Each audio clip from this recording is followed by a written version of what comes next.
C'est le 6e, ouais. que tu écris. Pourtant, j'avais dit que j'arrêtais. Comme quoi, il y a beaucoup de choses à dire. Il y a malheureusement beaucoup de choses à dire. Trop de choses à dire. Alors là, j'ai lu ton livre.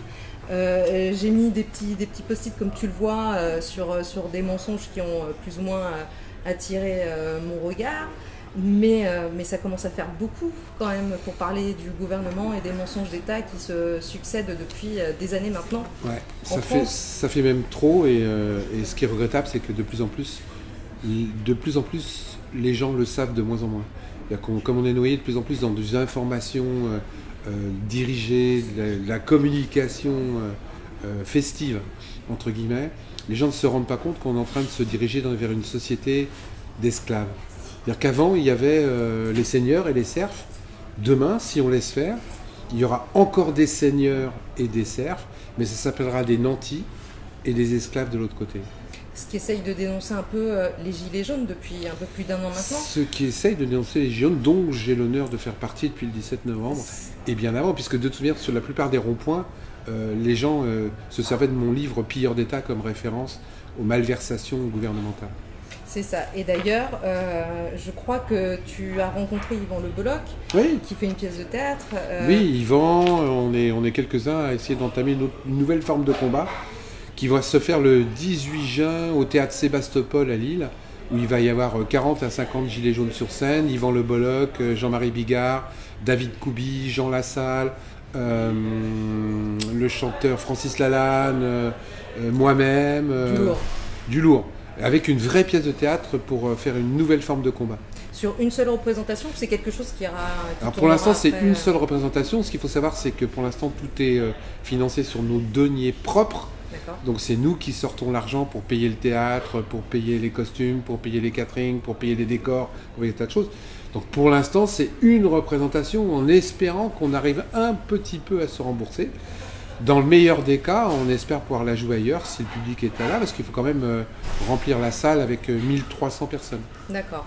Et je suppose, en toute logique, que vous vous êtes appuyé donc, sur les rencontres que vous avez faites sur les ronds-points, sur le retour Ce n'est que vous que avez, l'histoire des Gilets jaunes. C'est Manu qui s'est fait crever un œil, c'est une gilet jaune de 70 ans qui rappelle comment elle s'est fait tabasser dans la rue. C'est la façon dont les gens ont crié leur désespoir pendant 1 an, et comment personne n'a voulu les écouter. Et d'ailleurs, c'est très violent comme comportement, et ça fait allusion à l'un des mensonges que tu dénonces, c'est-à-dire que Macron, quand il arrive, il dit qu'il faut arrêter justement cette violence policière, qu'il faut que la police ne soit plus impunie, et puis on se rend compte qu'en 1 an de Gilets jaunes, c'est 2500 blessés, alors là je pense qu'il y en a un petit peu plus entre-temps, mais donc des gens qui ont perdu des yeux, qui ont perdu des mains, c'est hyper violent, la répression se durcit. Ça s'est jamais vu en France depuis 1789. Même en 68, il n'y a jamais eu autant de violence. Aujourd'hui, la violence est institutionnalisée. J'étais à la manifestation il y a pas longtemps, jeudi et samedi. C'est la première fois de ma vie, et j'ai fait quelques manifestations, que je vois des policiers charger des personnes de 60 ans, de 70 ans, des petites mémés, des petits vieux, et les tabasser à coups de matraque, sans raison, uniquement dans le but de faire peur, uniquement dans le but de faire de la répression gratuite. Je suis effaré par la façon dont ce gouvernement gère la souffrance populaire. Parce que ce n'est pas une souffrance de minorité qu'il y a aujourd'hui. C'est une souffrance de l'ensemble de la population. Moi, j'ai vu sur les manifestations, il y a les pompiers, il y a les syndicats, il y a les infirmières, il y a les avocats, j'ai vu des douaniers, j'ai vu la RATP, j'ai vu la SNCF, j'ai vu l'ensemble de la France qui souffre parce qu'on est en train de leur proposer une société d'esclaves. Et qu'aujourd'hui, on n'est pas si con que ça. On sait lire, on sait écouter, et on se rend bien compte que ce qu'on nous propose, c'est de la fourberie. De la fourberie. Je veux dire, les retraites, les gens ne se rendent pas compte, mais il y a un truc vachement simple. Aujourd'hui, vous touchez une retraite en fonction des 25 meilleures années de votre carrière ou des 6 mois de votre carrière. Vous me suivez? Tu me suis? Là, ça va être sur toute ta vie, sur toute ta carrière. Quand on sait que les gens commencent à bosser et à avoir un vrai salaire à partir de 30 ans, que de 18 à 30 ans, ils ont des stages, des machins, des minutes, qu'à partir de 50 ans, tu n'as plus de travail et que tu termines au RSA, et bien ces 2 extrêmes de salaire minable que tu touches début de carrière, fin de carrière, vont compter pour ta retraite. Et on vient t'expliquer que tu vas toucher la même chose, si ce non plus. Quand on te dit que quelque part tu vas toucher 1000 euros, on oublie de te dire, la femme, c'est ce qu'il est en train de sortir comme communication. Vous inquiétez pas, quoi qu'il arrive, madame, vous aurez 1000 euros de retraite. Ce qu'ils oublient de dire, c'est que c'est à partir de 67 ans que c'est sur une carrière complète. C'est-à-dire qu'il faudra que la femme ait fait 43 ans sans interruption, sans maladie, sans cancer du sein, sans élever ses enfants, etc. etc. Et qu'en plus, aujourd'hui, ça existe déjà. Aujourd'hui, tu travailles à 67 ans, si tu as une carrière complète, c'est 980 euros. Donc il nous fait un cadeau de 20 euros. Mais de qui se moque-t-on? De qui se moque-t-on? Et moi, je comprends que les gens n'en peuvent plus, je comprends que les gens aient mal. Moi, aujourd'hui, je vois des gens qui travaillent et qui dorment dans leur voiture. Qui dorment dans leur voiture. Je le dis toujours dans mes conférences, j'étais dans Paris il n'y a pas longtemps. J'ai vu un petit monsieur de 80 ans, bien mis, bien propre, avec un petit costume cravate, le petit nœud papillon, qui regardait de façon apeurée à droite et à gauche. Au bout de 5 minutes, j'ai compris pourquoi il regardait à droite et à gauche. Sa femme, à 50 mètres, était en train de fouiller dans une poubelle pour manger. Quand il a vu que j'avais vu sa femme, il s'est mis à pleurer. Silencieusement, sans rien dire. Est-ce que c'est ça la société que je veux demain? Mon grand-père? Ton grand-père? Ils se sont battus. Qui fouille dans une poubelle pour manger, alors qu'il a travaillé toute sa vie? Et on vient nous expliquer que tout va bien? Eh ben non, ces gens-là sont des menteurs. Monsieur Macron, vous êtes un menteur. Complètement. Et d'ailleurs, il parle, ça fait aussi, ça me fait penser au SDF, puisque le nombre de gens sous le seuil de pauvreté a tendance malheureusement à augmenter. Macron disait qu'il allait, là aussi, calmer le jeu, qu'il n'y aurait plus de SDF dans les rues, que le seuil de pauvreté, enfin, des mensonges parmi tant d'autres. On s'aperçoit aujourd'hui qu'il y a plus de 5 millions de personnes qui vivent avec moins de 855 euros par mois. Ouais. Donc, comme tu le dis si bien dans ton livre, d'ailleurs, on ne vit pas à 855 euros, non. On survit. Et encore. C'est ça, quand on y arrive. Les SDF, il y en a de plus en plus. Et pour contrôler tout ça, tu parles de quelque chose qui est assez intéressant. On fait intervenir on envoie des flics dans les refuges pour recenser ni plus ni moins le nombre de SDF, s'il y a des immigrés, et on t'explique, on fait disparaître tout ça. Et on t'explique que tout va bien en supprimant l'observatoire sur la pauvreté, par exemple. Comme ça, plus de chiffres, comme ça, on ne sait pas. C'est un truc de fou. Moi, j'aime bien que je suis un type très factuel, je n'écris que dans le factuel. Si on me dit que tout va bien, comme on est en train de nous le bassiner à travers la télé, à travers les médias, je n'arrive pas à comprendre pourquoi le chiffre des gens qui mangent au restaurant du cœur explose tous les ans. C'est-à-dire qu'il y a de plus en plus de gens qui ont même plus de quoi manger. Ouais. Resto du cœur, secours populaire, ça explose. Et à part ça, tout va bien. Mais je me dis, mais si quand même tu n'arrives pas à manger, tu es obligé d'aller t'inscrire et d'avoir la honte. La honte quand tu as travaillé toute ta vie, quand tu es une mère aux familles, etc., d'aller mendier pour manger. La démarche est tout va bien. Mais comment ces gens-là peuvent mentir? Tu sais pourquoi ces gens-là mentent? C'est simple à comprendre. Ils savent plus ce que c'est que le vrai peuple. Ils savent plus ce que c'est que de descendre dans leur... Et ils pondent des lots à la con, et je vais t'en donner une. Il y a aujourd'hui 700 000 personnes qui ne peuvent plus payer leur contrat d'assurance voiture. Donc il y a 700 000 personnes qui roulent sans assurance. Au lieu de se poser le problème de dire, s'il y a 700 000 qui ne peuvent plus payer leur assurance, il faut que je trouve des solutions pour arranger ça. Non. On vient d'inventer un système où, grâce à la plaque d'immatriculation, on va pouvoir savoir tout de suite si la personne a payé ou pas payé son assurance. Et donc, on va pouvoir lui refiler une autre amende.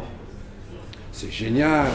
Le mec, il peut déjà pas payer son assurance, mais on va pouvoir le contrôler un peu plus pour lui refoutre encore une amende sur la tête. Mais c'est quoi ces gens-là?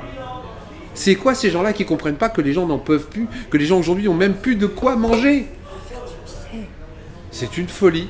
C'est une folie. Et les médias et les journalistes contrôlés, qui ont peur, suivent les recommandations gouvernementales. Et tout est un mensonge. Est-ce que vous savez qu'aujourd'hui, par exemple, là, sur la Saint-Sylvestre, en France, il y a eu plus de 500 voitures qui ont brûlé. C'est un record. Oui, c'est vrai que cette année, ça a été particulièrement... C'est un record. S'il n'y avait pas les réseaux sociaux, on ne le saurait pas. Et comme les réseaux sociaux ont fuité l'affaire, ils ont inventé un super truc maintenant. On est dans le plein Orwell. Ça s'appelle des violences festive. La magie de la novlangue. Dixit le ministre de l'Intérieur. Maintenant, brûler des voitures, ça s'appelle de la violence festive. Comment vous voulez lutter contre ce genre de choses quand ces gens emploient des termes aussi débiles de mensonges? Mais c'est ça, on utilise la novlangue pour perdre les gens, on joue sur les mots. La multiplicité des canaux de communication, c'est vrai, perd aussi l'info, parce que c'est ça. Entre leurs fake news, les fake news que les réseaux sociaux peuvent excusez-moi, je trouve plus le mot, transmettre, merci, ça devient assez chaotique de se faire une véritable idée de ce qui se passe sur le terrain. Les gens commencent à se poser de plus en plus de questions, alors que de l'autre côté on agite aussi le drapeau du complotisme, parce que les gilets jaunes ont été très pointés du doigt. Les gilets jaunes, ils sont passés de l'extrême droite à l'extrême gauche, aux terroristes, etc. C'est un bonheur pour ces gens-là. Exactement, on noie le poisson au maximum. Moi, j'ai fait le plus de manifestations possible. Il y a un truc, quand même, j'ai du mal à me dire, parce que je suis un type très, encore une fois, bête, moi je suis pas intelligent. Sur tous les gens qui ont été condamnés, je dis tous, et il y en a un paquet qui ont été condamnés en tant que gilets jaunes, il y en a même là qui viennent de prendre 5 ans de prison ferme. Et c'est marrant, j'ai pas vu un seul Black Bloc condamné. C'est étonnant, hein. J'ai vu des employés, j'ai vu des mères de famille, j'ai vu la personne qui passait par là, j'ai vu le pauvre mec qui s'est fait prendre dans la folie de la manifestation et qui a fait une petite connerie ou qui a ramassé une cuillère au Fouquet's. Eux, je les ai vus condamnés. Mais les Black Blocs, les vrais, les purs, les durs, ceux qui cassent les voitures, ceux qui incendient, c'est bizarre. J'en ai vu aucun qui était condamné. Ils ne se font pas attraper. Je me pose des questions quand même. Comment font-ils pour ne pas les attraper ? Et justement, quand on parle des Black Blocs et des policiers qui se fondent aussi dans la masse pour aller casser, t'en déduis quoi? Que tout ça, c'est de l'ingénierie sociale pour justement... J'en déduis alors je prends toujours une formule par rapport aux Black Blocs. Voilà, la philosophie de Black Bloc est une chose, les casseurs en sont une autre, hein, qu'on se met d'accord. Je dis toujours que dans mes conférences, c'est que quand on veut à quelqu'un, comme on peut en vouloir à leur gouvernement, que tu as cette personne en face de toi et que tu lui files un grand pain dans la tête. C'est ce qui se passe, hein, je parle par image. Ça soulage. Sur le moment. C'est-à-dire que tu as mis un grand pain dans la tête, ça soulage. Tu vois le mec. Mais après, qu'est-ce qu'il en reste? Tu t'es soulagé 30 secondes. Après, il y a l'hôpital. Après, il y a la police. Après, il y a un procès. Et ça a changé quoi? Rien. Donc ce qu'il faut, c'est plutôt changer le système. Ce qu'il faut, c'est plutôt convaincre les gens, c'est éveiller les consciences. Comment ça se fait qu'aujourd'hui, on vote encore pour des truands? Comment ça se fait qu'aux prochaines municipales, écoutez bien, en mars 2020, j'appréhende le nombre de candidats En Marche, qui sont donc, entre guillemets, des complices du gouvernement. Parce qu'il n'y a pas photo, hein. Tu vas dire, non, moi je suis pas comme ça. Bah, si t'es pas comme ça, t'as qu'à pas être chez eux, hein. Si t'es chez eux, c'est que t'es d'accord avec eux. Il y en a combien qui vont être élus? Il y en a combien qui vont encore aller voter pour ces gens-là? Parce que nous sommes encore dans une pseudo-démocratie où on peut se débarrasser de ces gens-là par un bulletin de vote. Au mois de mars, il y a des élections. Votez pas pour tout ce qui s'approche d'En Marche. Et bien tu vas voir que malheureusement, j'ai peur qu'il y ait encore des Français qui tombent dans le piège et qui aillent voter pour ces gens-là, ou qui disent je vais pas voter. Il y a des chances. Après tout, ça sert à rien, c'est tous des cons. Mais c'est ce qu'ils veulent. Alors qu'à côté de ça, on essaye d'expliquer aux gens qu'il serait plutôt de bon ton que ce soit eux qui se présentent, notamment commencer par les petites communes, pour justement commencer à changer le système. Sauf que tout le monde n'a pas forcément envie de se présenter, tout le monde n'a pas envie forcément de faire de la politique. Moi, j'en veux à personne de ne pas vouloir faire de la politique. Ce que je voudrais, c'est des élus honnêtes. Ce que je voudrais, c'est des élus qui ne soient pas là pour se servir, mais qui soient là pour servir. Et d'ailleurs, tu as monté une pétition pour ça, pour que toute personne pouvant être élue n'ait pas de casier judiciaire. B2. B2, voilà. Aujourd'hui, je crois qu'il y a 255 000 signatures. C'est ça. Et Macron avait promis qu'il le ferait, et Macron m'a la loi envoyé... sur la moralité, exactement. Macron, je me rappelle très bien, m'avait même envoyé un émissaire pour que je lui fasse une petite note sur le sujet, et il avait incorporé la chose, page 27 de son programme, et il n'a pas tenu parole après les élections, bizarrement. Aujourd'hui, je le dis, je l'affirme, j'en ai les preuves, il y a des gens qui sont inéligibles qui se présentent aux élections. Je dis bien, il y a des gens qui sont inéligibles qui se présentent aux élections. Il y a des gens qui sont inéligibles qui sont toujours élus. Je veux qu'on m'explique. D'après toi, justement, pour changer de système et pour arrêter que ce type de personnes gangrène la politique intérieure, qu'est-ce qu'on pourrait faire d'autre que d'essayer de monter des pétitions Pétition, sont toujours bloqués ouais. parce que ça les emmerde. Pétition clairement. seule, ça sert à rien. Et je prends pour exemple le RIP, où on te demande 4,7 millions de signatures pour enfin commencer à regarder ton cahier de doléances. Donc les pétitions, il faut les faire, mais seul ne ça. La meilleure façon, c'est la transparence. Plus les gens savent, moins ils peuvent abuser. Chacun, un élu ne truande jamais tout seul. Oui, en général, il est aidé. Il y a des gens qui suivent, il y a la secrétaire qui tape le rapport, il y a le mec de la préfecture qui reçoit le truc. Pas dénoncer, mais faites des devoirs de citoyen.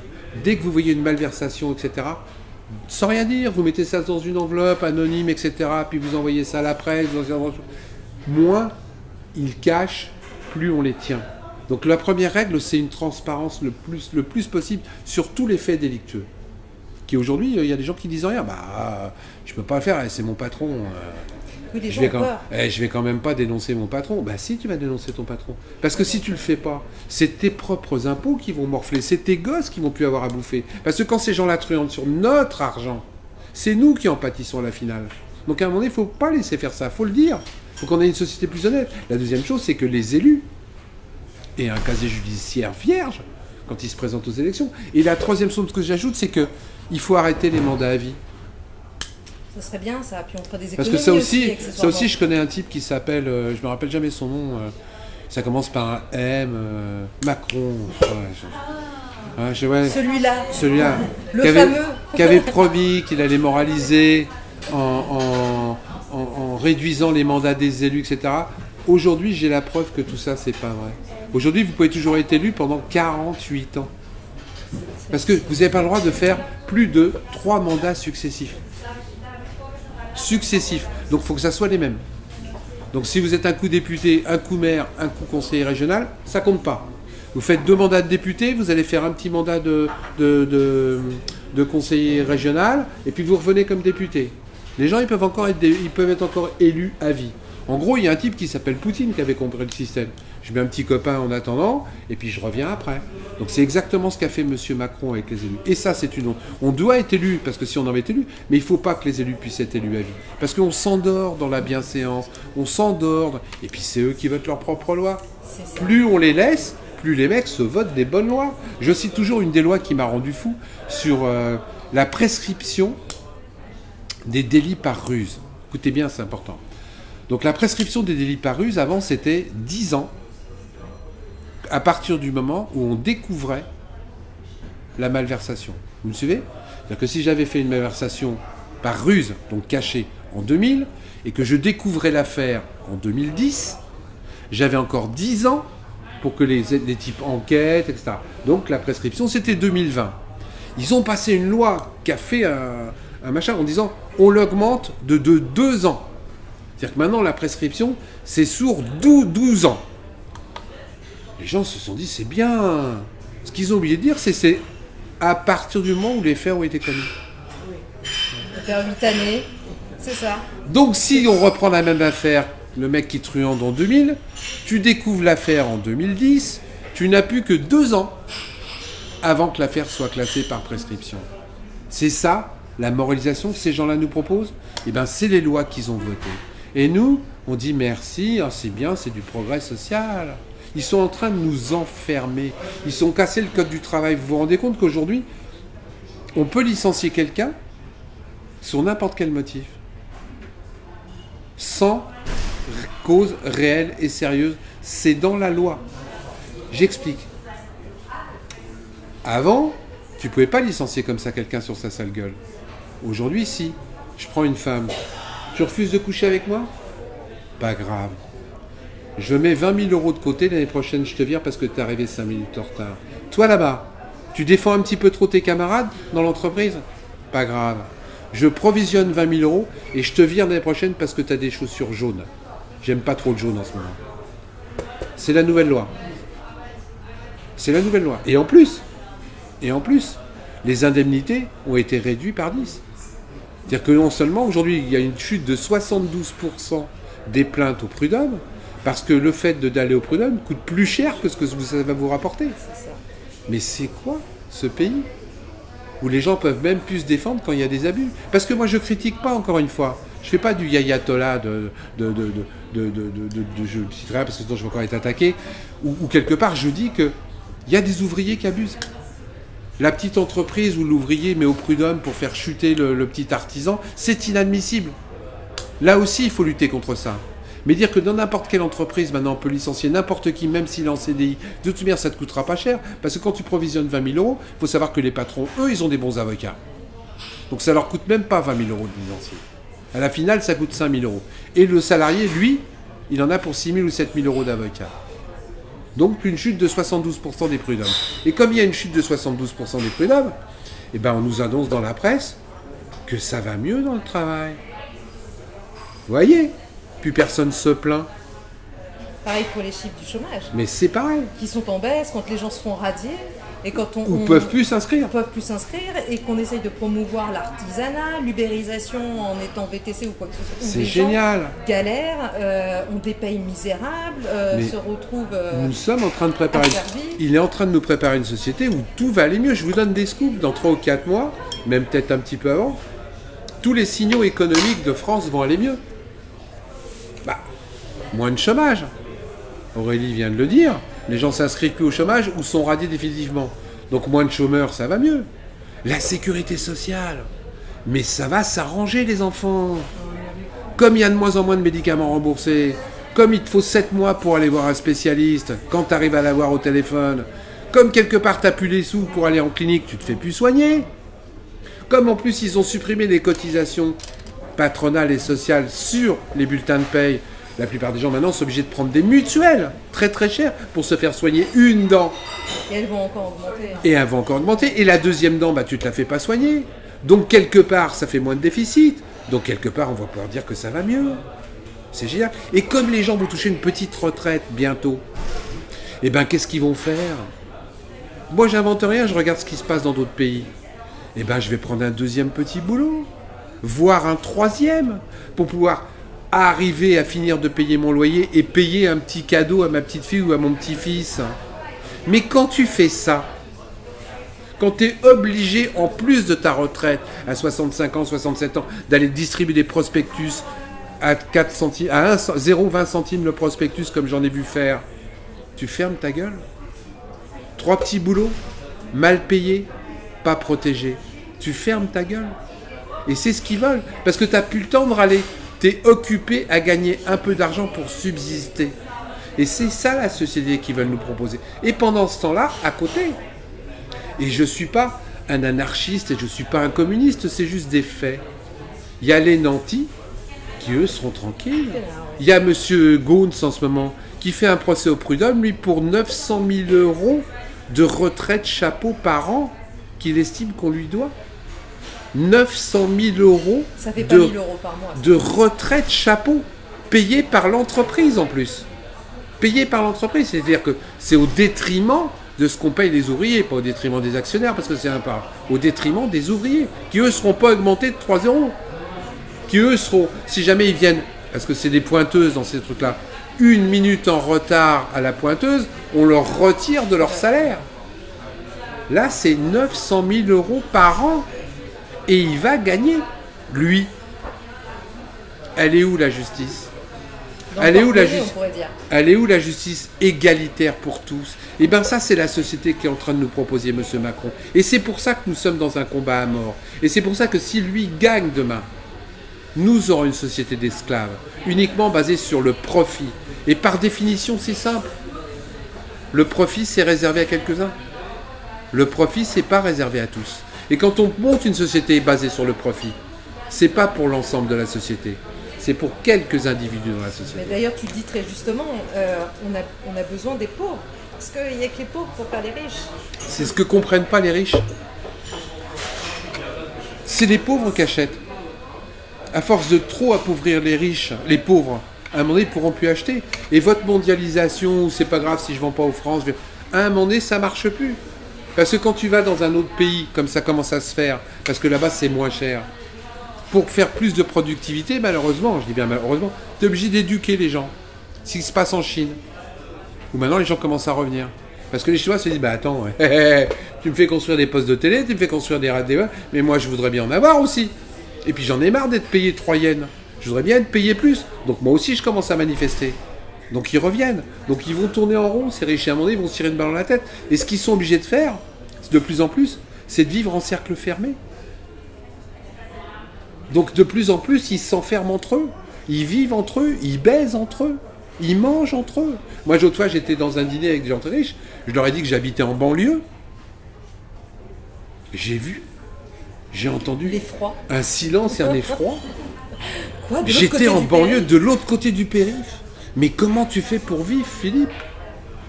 Ils avaient l'impression que si je les emmenais, ils allaient comme un safari. Est-ce que tu crois qu'il faut que je m'équipe et tout? Je vous jure que c'est vrai. Ces gens-là ne savent plus ce que c'est que le peuple. Ils savent plus. Ils connaissent que des gens entre eux, ils vivent qu'entre eux. Et ces gens-là décident pour nous. C'est vrai qu'à ce stade, c'est même plus de la déconnexion. Ils sont vraiment...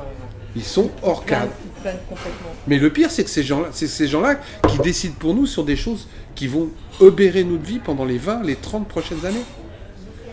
Et ça, c'est plus admissible. Mais ça fait un moment, quand même. Oui, mais là, ça s'accélère bien. Ça s'est industrialisé. On va dire que depuis environ, allez, on va dire mai 2017, ouais, c'est à peu près ça. Ça s'est un petit peu industrialisé, je trouve. Et d'ailleurs, comment tu sens les années qui viennent, 2020, Pas les prochaines bien. élections? Est-ce que pourtant on va vers un genre de guerre civile? Est-ce qu'on va vers Alors très honnêtement, j'espère que ça va se durcir. Ouais. Et je suis un fervent défenseur du pacifisme. Mais là, les deux dernières manifestations que j'ai vues, je me suis rendu compte que ce type-là ne lâchera rien. J'ai encore écouté ses déclarations aujourd'hui. Il est tellement imbu de sa personne. Il est tellement persuadé qu'il a un droit divin sur le peuple, qu'il y a lui qui comprend, que quand il dit ruissellement, ça peut être que vrai, que si tu traverses pas la rue, c'est que tu es vraiment un con, que c'est que des extrémistes, etc. Je vois pas comment on peut faire autrement que par le nombre et la force. Et le problème, c'est que... Je suis triste de dire ça. Hein. Il n'est pas le seul à l'avoir fait. Mais c'est ça. C'est le... pas que lui, Macron. Je ne le défends pas. Tout à fait, mais on a plusieurs décennies de politique. Macron, c'est une résultante. On est d'accord. Exactement. C'est si les différents partis politiques n'étaient pas aussi imbus de leur personne et de leur savoir, on n'en serait pas où on en est aujourd'hui. Vous prêchez un convaincu. Merci beaucoup. On peut dire que tout compte fait, c'est la finance qui fait la politique. C'est pas forcément la finance, c'est nous aussi, hein, mais on est aussi responsable de ça, parce que c'est nous qui avons élu ces gens-là. Mais le problème, c'est que c'est lui qui est, entre guillemets, j'aime pas ce mot-là, qui est aux affaires, point barre. Donc moi aussi, je peux dire, en fin de compte, si mon arrière-grand-père avait tourné à gauche plutôt qu'à droite, il n'aurait pas rencontré mon arrière-grand-mère. Donc je ne serais pas là aujourd'hui. Donc ce que je veux t'expliquer, c'est que, ok, les autres ont pas fait mieux. Je dis simplement que c'est lui qui est au pouvoir. Et c'est pas parce que les autres ont fait que toi tu dois faire pareil. Or ce mec-là en plus nous a vendu du vent. Oui, mais il fallait sauver aussi. Sauver quoi? Macron, il a sauvé la France? Non, et dans la généralité. Tu me fais peur. Ceux qui se présentaient, c'était quand même Marine Le Pen. Oui, alors? Mais Marine Le Pen, on ne sait pas où elle veut aller. Non, mais je ne suis pas Marine Le Pen. Hein. Non, mais je veux dire que... Est-ce que ça s'appelle pas de la manipulation, ce qui s'est passé? Est-ce qu'on n'a pas tout fait pour qu'il n'y ait que Marine Le Pen et que Macron au deuxième tour? Et ça arrive de se reproduire en 2022. Eh bien, c'est ce qu'ils veulent. Exactement. C'est ce qu'ils veulent. Ils font tout pour, en fait. Non, mais ils font tout pour. C'est d'une évidence absolue. Et en plus, là, je suis d'accord avec vous, les mecs en face sont nuls. Que ce soit les Mélenchon, les Hamon, les Gluckman, toute la tripotée de pseudo-politiques de gauche et de droite que je vois en face, que tu vailles de Mélenchon à Jacob, il n'y en a pas un pour racheter l'autre. Les mecs ne pensent... Les mecs ne pensent qu'à leur carrière, à sauver leur peau, à toucher leurs indemnités. C'est uniquement ça leur discours. Et pas autre chose. Et à partir de là, pour Macron, c'est un bonheur. Avec ces gens en face. Il n'y a pas aujourd'hui, je rêve de rencontrer, et on va peut-être y arriver, ne vous inquiétez pas, à la bête médiatique qui va bousculer les normes de la vieille politique. Parce qu'à un moment donné, c'est pas possible autrement. Les gens ne vont pas continuer à suivre des tocards. Parce qu'aujourd'hui, excusez-moi, je le dis, je vais me faire encore plein d'amis ce soir.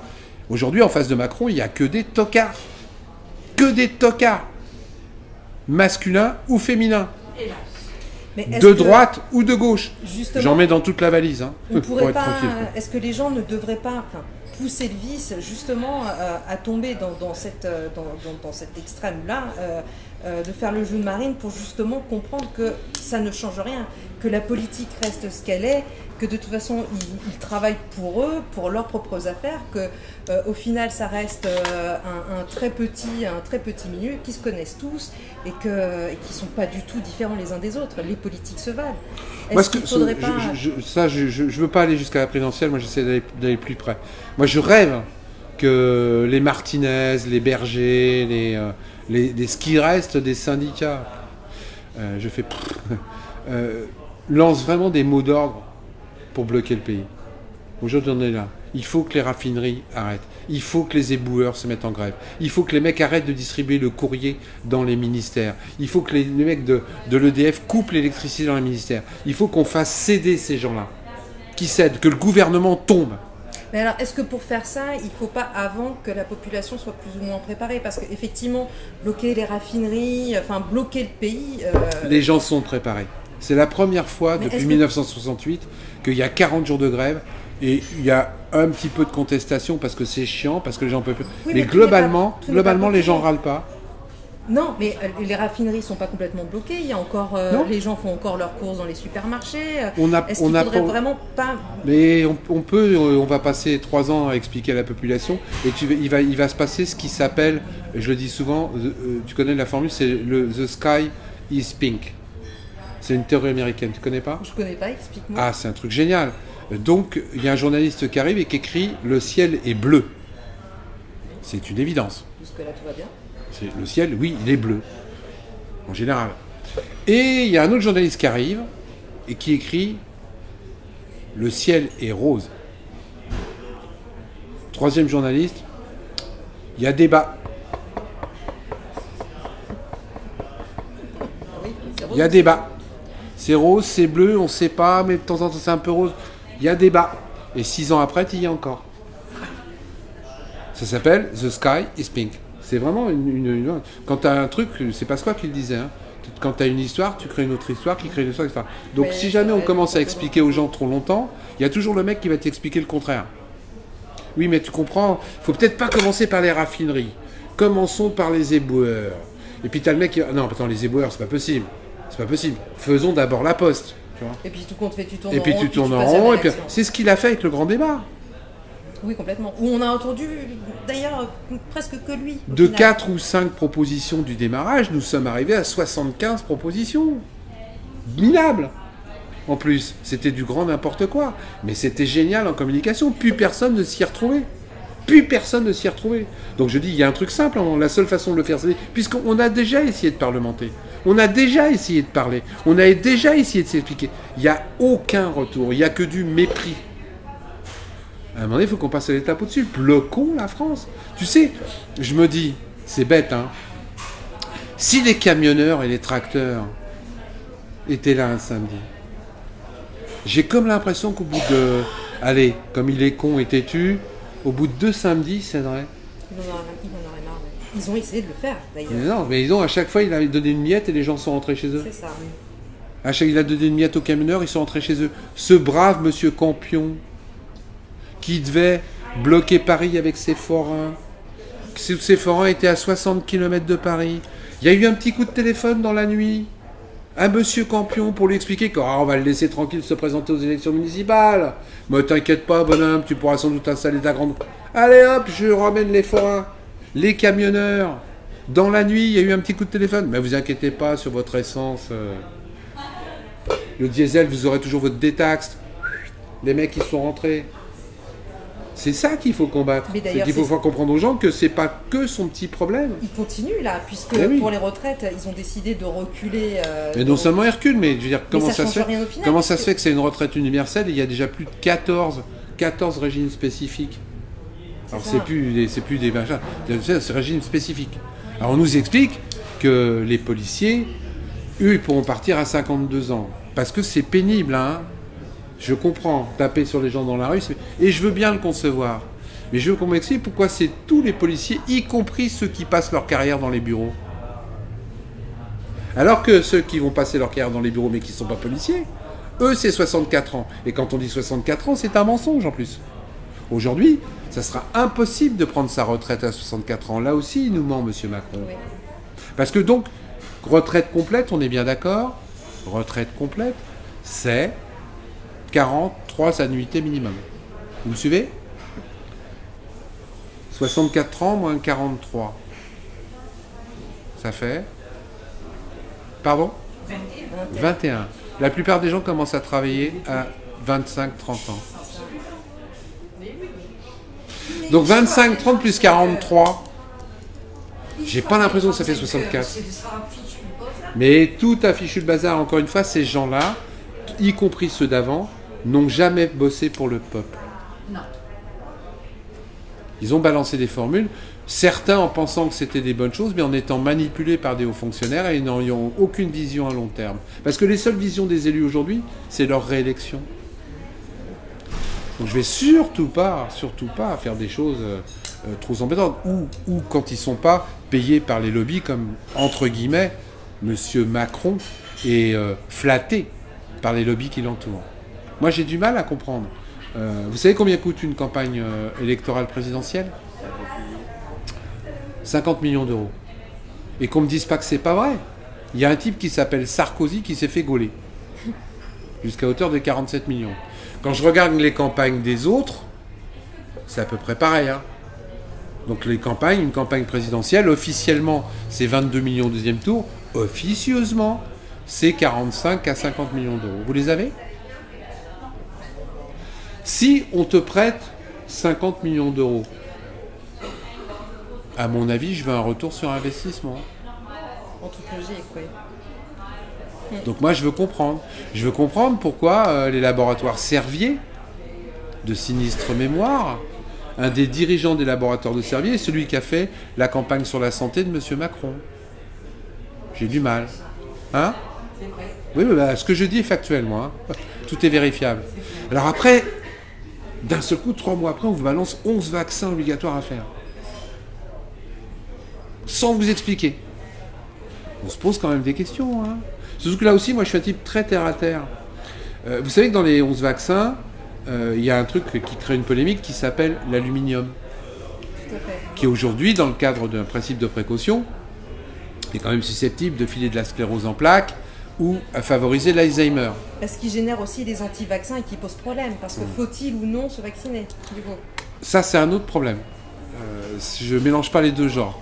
Moi, je dis comment ça se fait qu'on nous impose 11 vaccins alors qu'il y en avait 6, qu'il y avait l'Aurore, que ça marchait bien, et qu'il suffisait d'améliorer le système. Et je reprends l'aluminium, parce que c'est ma notion. Vous savez qu'il y a des vaccins qui sont interdits en France parce qu'il y a de l'aluminium dedans.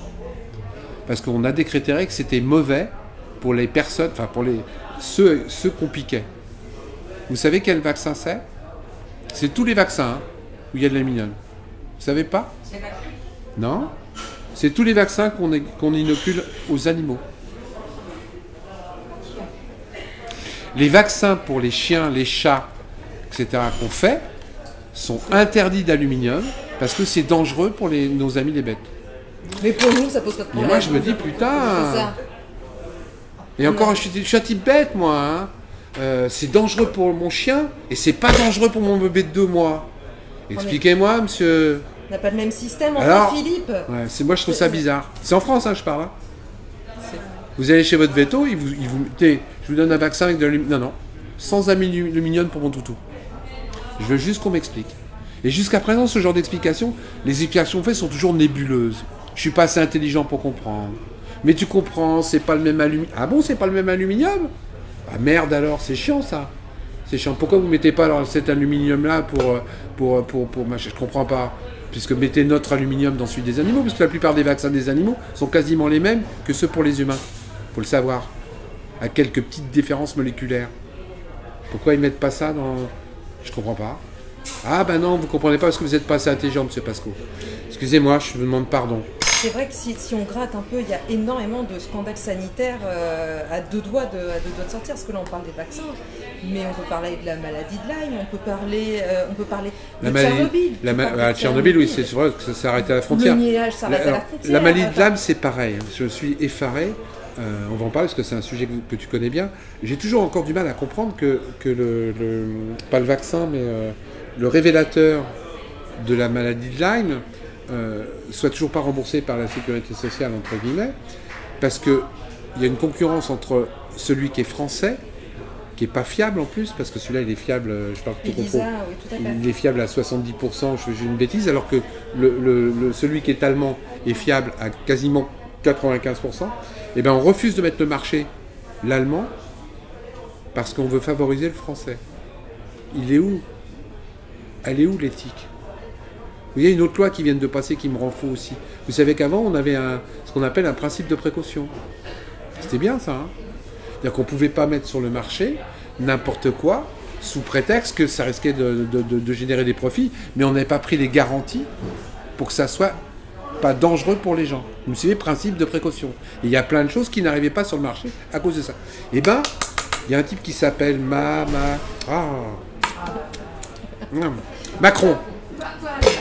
C'est fou ça.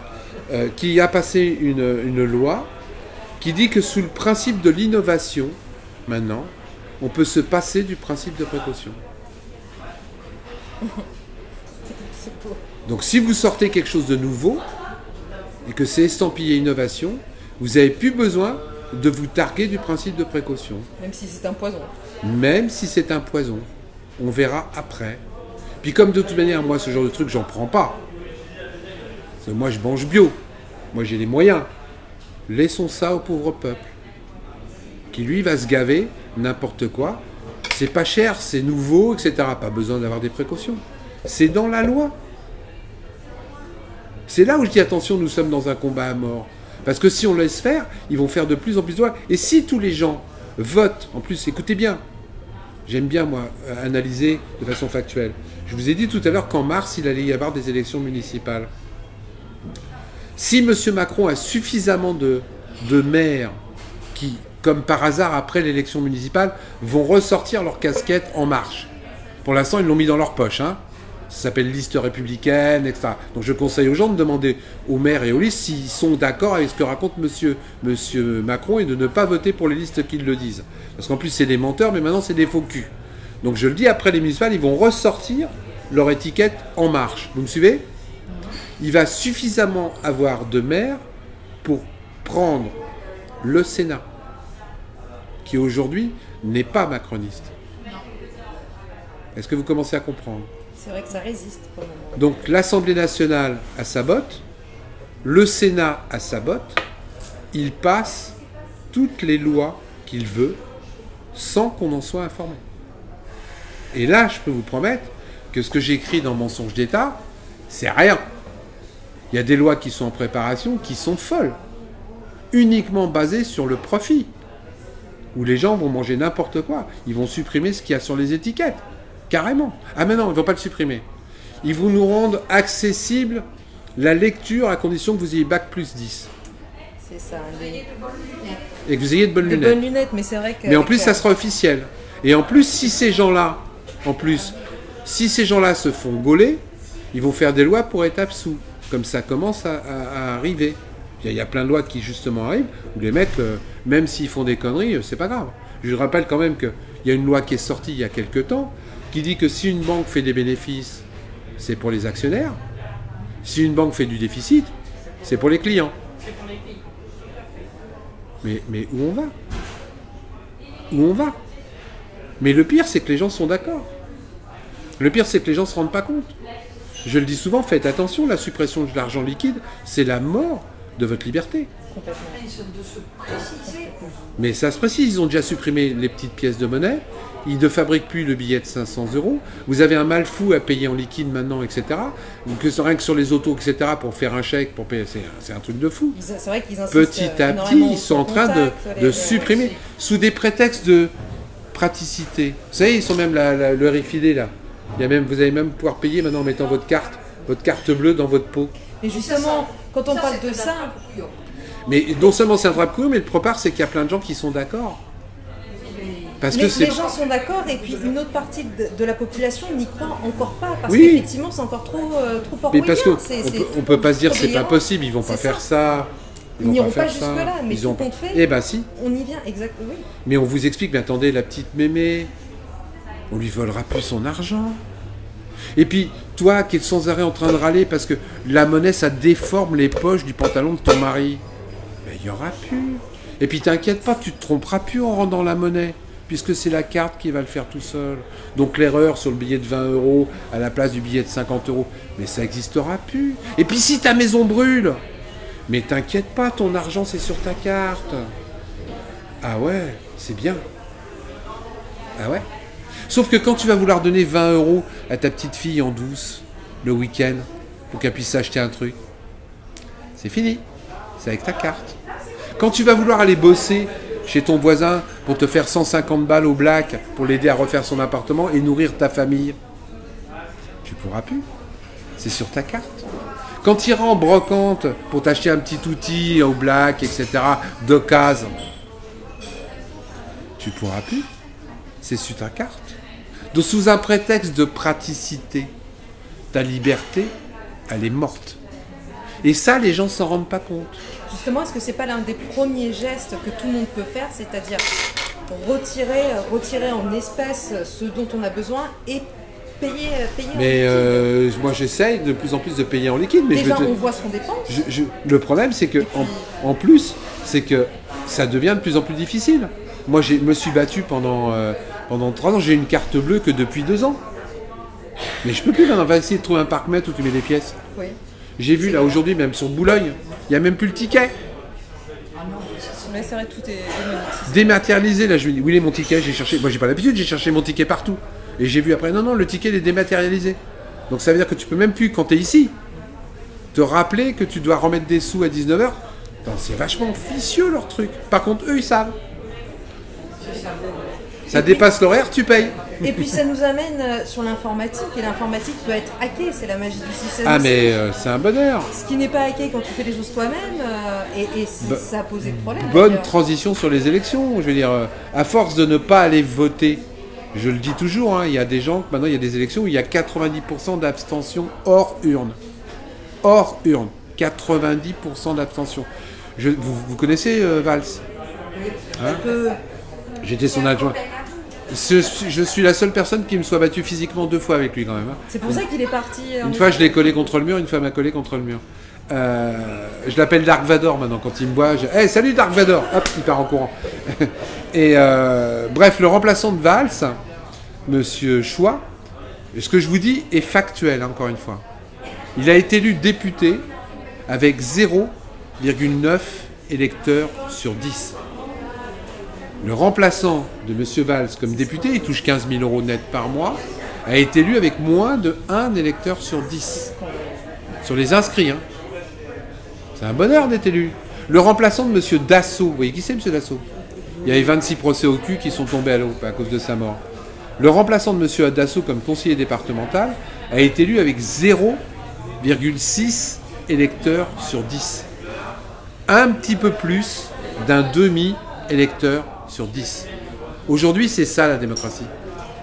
Et à force de ne pas aller voter, excuse-moi, je termine, parce que les gens vont dire, ah, attends, je vais pas voter pour la peste, je vais pas voter pour le choléra, je vais à la pêche. Allez-y. Vous savez ce qu'ils vont faire? Pour lutter contre l'abstention. En plus, ils vont nous le vendre comme ça. Hein. Lutter contre l'abstention. Ils vont être obligés. Hein. Ils vont tous nous mettre des machines électroniques. Comme aux États-Unis. Oui, mais là, ils vont le généraliser, vous allez voir. Et moi, j'ai les preuves aujourd'hui que tout ce qui est élection électronique, c'est truandé. Tout ce qui est élection électronique, c'est truandé. Mais les gens vont être contents. C'est pratique. Ben ouais, tu te rends compte, t'as plus besoin de te déplacer le dimanche. Et puis tu peux voter de chez toi, tranquille, avec ta femme, peinard. Ah ouais, c'est bien.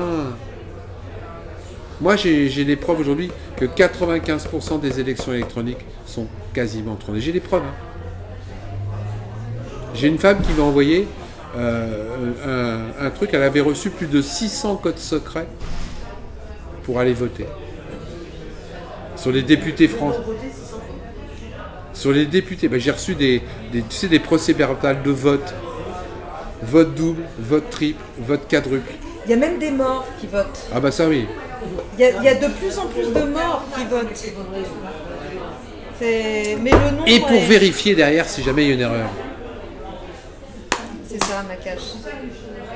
Donc le jour où ils instituent de façon générale les votes électroniques, je vous le dis, la démocratie elle est morte. Parce que ceux qui seront derrière les manettes, c'est eux qui commandent. Et les gens s'en rendent pas compte. Aujourd'hui, quand tu vas voter toi-même, tu peux recompter les bulletins. Alors, il y a encore quelques truandages, hein, je suis d'accord, mais c'est minime. Quand tu scrutes les bulletins qui sortent, il y a l'équipe A, l'équipe B, l'équipe C. Quand c'est le vote électronique, non. T'as le mec derrière la machine qui compte. Et c'est tout. Mais c'est le progrès. On t'expliquera que c'est plus pratique. Et puis t'inquiète pas, hein, c'est sécurisé. Les gens, ah ouais, je te crois. On en reparlera après. Mais les gens ne se rendent pas compte. Souvent, on fait nous-mêmes notre propre malheur. Comment ça se fait qu'un type comme Balkany a été réélu 10 fois? Tout le monde sait que c'est un truand. Moi, quand j'ai sorti mon premier bouquin en 2014, en février 2014, je me suis dit, putain, je mets 400 noms d'élus truands, ils vont pas être réélus. Hein. Raté, Pasco. Il y en a 250 qui ont été réélus au premier tour. Qui est con? Qui est con? Et pour inciter les gens à voter, puisque on sait que les gens se désintéressent de ça, puisque de toute façon le résultat est toujours le même, est-ce qu'au même titre qu'on pourrait faire quelque chose, une pétition pour que le casier judiciaire soit vierge, de façon à réintroduire le vote blanc?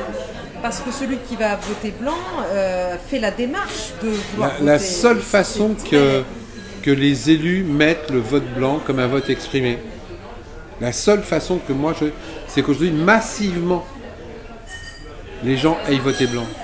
Parce que nous sommes dans une société médiatique. Aujourd'hui, comme il n'y a que 5% de blancs,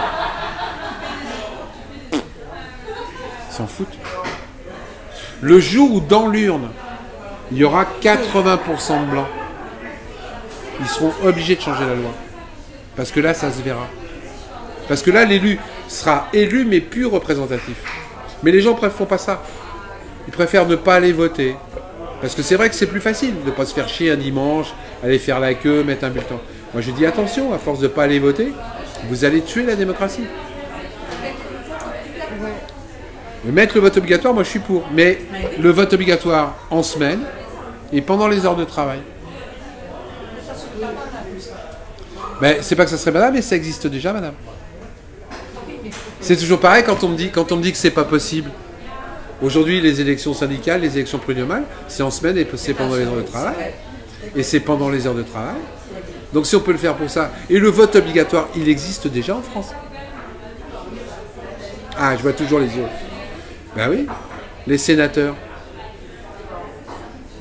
C'est un vote obligatoire. Moi, quand j'étais conseiller régional, j'étais obligé d'aller voter. Et je vais même vous dire mieux. On m'a payé pour aller voter. C'est-à-dire que quand j'étais conseiller régional et que j'ai été voté pour les sénateurs, j'ai eu droit à 100 €. Pour le devoir accompli. Vous voyez, quand on me dit que c'est pas possible... T'as fait quoi de tout cet argent? J'ai pas été les chercher. J'ai pas été les chercher. Mais j'avais droit à 100 €. Donc quand on me dit que c'est pas possible, bah vous voyez pourquoi c'est possible pour certains et c'est pas possible pour le reste. Ces gens-là veulent pas qu'il y ait vraiment des possibilités de démocratie. Ils font tout au contraire pour que les gens aillent de moins en moins voter. Parce que c'est plus facile d'être élu avec 0,9 électeurs sur 10. C'est un bonheur. Moi j'ai même des sénateurs et des gens qui ont été élus avec, écoutez-moi bien, hein, c'est pas dans celui-là, dans le livre d'avant je crois, avec 11 voix. 9 000 € net par mois, plus le reste. 11 voix. Les mecs, ils font plus d'élections. Hein. Ils font un dîner. Et celui qui a eu 11 voix, il lui a un vote blanc. Vous savez pourquoi? Parce que dans le dîner, il y avait un végétarien, il n'a pas été content, il a voté blanc. Je blague. Oui. Par exemple. Mais c'est un truc de fou. C'est un truc de fou. Pour moi, c'est pas ça la démocratie. Moi, ça me gêne pas le vote obligatoire. Après tout, quand tu vas te présenter pour faire du sport, on te demande bien un certificat médical. Pourquoi on n'aurait pas un vote obligatoire? Mais encore une fois, ça dépend des conditions. En semaine, pendant les heures de travail. Et justement, quand tu parles de démocratie, je pense, là me vient en tête le nom d'Étienne que tu connais bien, Étienne Chouard, qui te parle de démocratie et qui parle du RIC. Justement, est-ce qu'on peut considérer que si cet homme-là est lui aussi censuré des plateaux télé et des médias, c'est parce qu'il transmet une image de ce que devrait être la démocratie, ou comment on pourrait se réapproprier notre pouvoir de citoyen? C'est sûr qu'Étienne est en dehors des curseurs. Alors, je coopte pas tout chez Étienne. Oui, mais il y a toujours. Mais Par contre, je défends le RIC. Mais par contre, le RIC, écoutez-moi bien, c'est important parce qu'on vous a manipulé en disant ouais, ça va être les gens vont voter toutes les semaines, la peine de mort va revenir. Est-ce que vous savez le pays où on se sert le plus du RIC? C'est pas la Suisse? C'est un truc de communiste, d'anarchiste. Est-ce que vous connaissez le pays où on se sert le plus du RIC? Les États-Unis. Non, c'est vrai? Ah oui, ce que je dis est toujours factuel. En Californie. Et qu'on ne me dise pas que la Californie est un pays de communistes. Non. Schwarzenegger, ça vous parle? Oui. Schwarzenegger a été élu grâce à un RIC révocatoire. Il a été élu parce que l'élu d'avant était un pourri, ils l'ont viré, ils l'ont mis à sa place. Schwarzenegger. Le Coca-Cola, vous connaissez? Bon. Alors, je vous explique. Dans le Coca-Cola, il y a un produit qui s'appelle le E115. Le E115, ça permet de rendre marron, un peu plus marron, le Coca-Cola. C'est un produit hautement cancérigène. D'accord? E115. D'ailleurs, tout ce qui est E... En général, oui, c'est vrai qu'il faut se méfier. Il faut se méfier. Eh bien, aux États-Unis, grâce à un RIC, ils ont réussi à faire plier Coca-Cola et à baisser le taux de E115 dans le Coca. C'est le seul État où il y a moins de E115 dans le Coca-Cola grâce à un RIC. Comme quoi c'est possible. Comme quoi c'est possible. Et comme quoi le consommateur même peut... et vous voyez, c'est pas la peine de mort. C'est pas la peine de mort qu'ils ont remis en cause, etc. Les gens sont censés quand même. Ils sont pas si cons que ça. Et en plus, le RIC, quand on y réfléchit, je le dis souvent dans mes conférences, pour moi c'est une assurance vie. Et quand vous prenez une assurance vie, est-ce que c'est pour vous en servir? Non.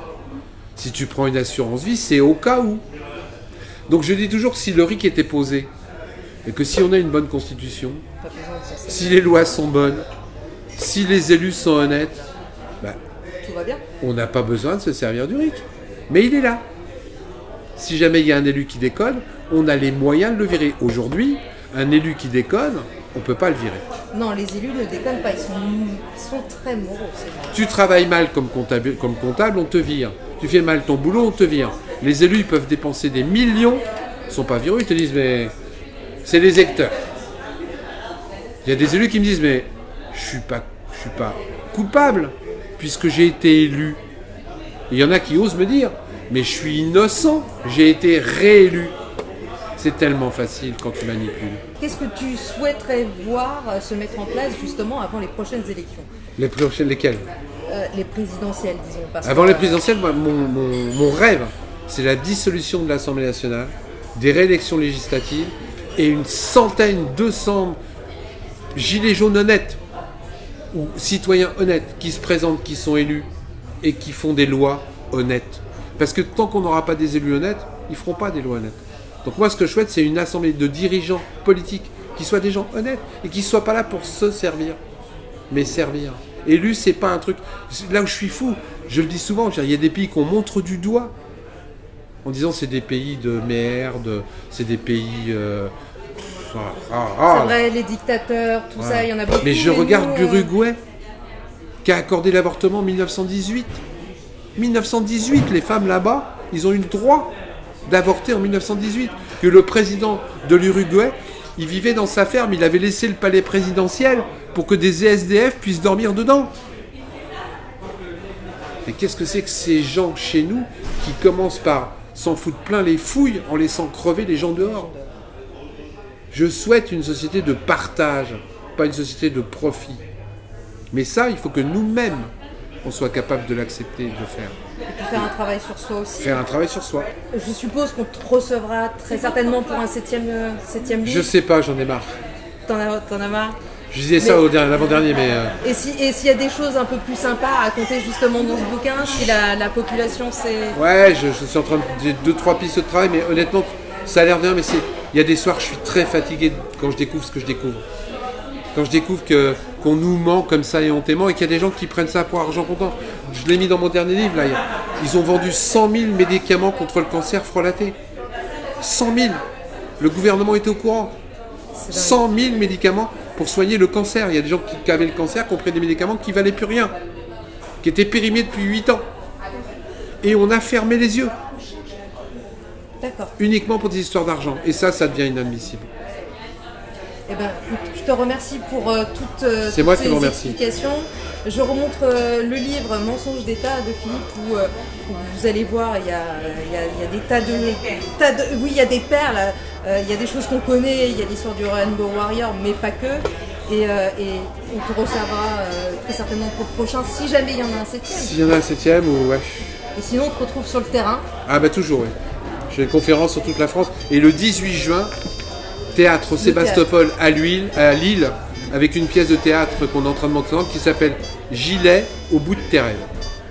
Je te remercie beaucoup. C'est moi qui vous remercie. D'être venu ce soir.